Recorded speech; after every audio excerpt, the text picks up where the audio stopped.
এই রমজান হচ্ছে তাকওয়া অর্জনের মাস। এই রমজান হচ্ছে সত্য মিথ্যা পার্থক্যকারী একটা সমাজ বিনির্মাণের মাস। সেই রমজান আমাদের মাঝ থেকে বিদায় নিয়ে চলে যাচ্ছে। আজকের পর আগামী কালকে শেষ রোজার সুযোগ আর নেই। আর আজকে যদি চাঁদ ওঠে তাহলে তো আর কালকে রোজারই সুযোগ নাই। কথা বলেন ঠিক কিনা?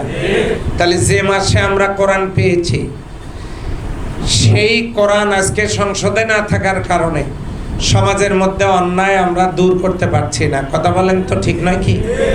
তাহলে এই কোরআন সংসদে যাক, এটা কি আপনারা চান? সংসদ থেকে বাজেট বরাদ্দ হবে, এটা আসবে উপজেলা চেয়ারম্যানের কাছে, উপজেলা চেয়ারম্যানের মাধ্যমে যাবে ইউনিয়ন চেয়ারম্যানদের কাছে, ইউনিয়ন চেয়ারম্যানদের মাধ্যমে যাবে মেম্বারদের কাছে, মেম্বারদের মাধ্যমে যাবে সাধারণ জনগণের কাছে।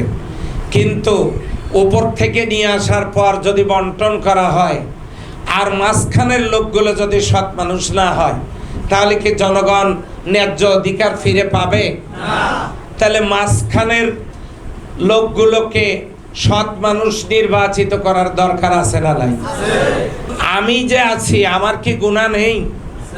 আছে।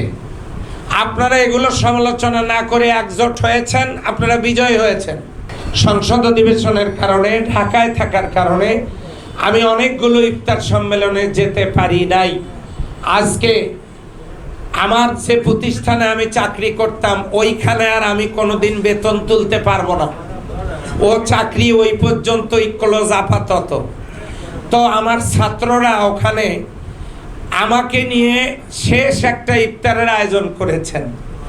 তো আমি যেহেতু মাঝখানের সময়গুলোতে সংসদ সহ অন্য কারণে ইফতার সম্মেলনগুলোতে যেতে পারিনি, আমার শেষে বক্তব্য দেওয়ার কথা। আজকের আয়োজনকে আল্লাহ কবুল করুন বলে আমিন।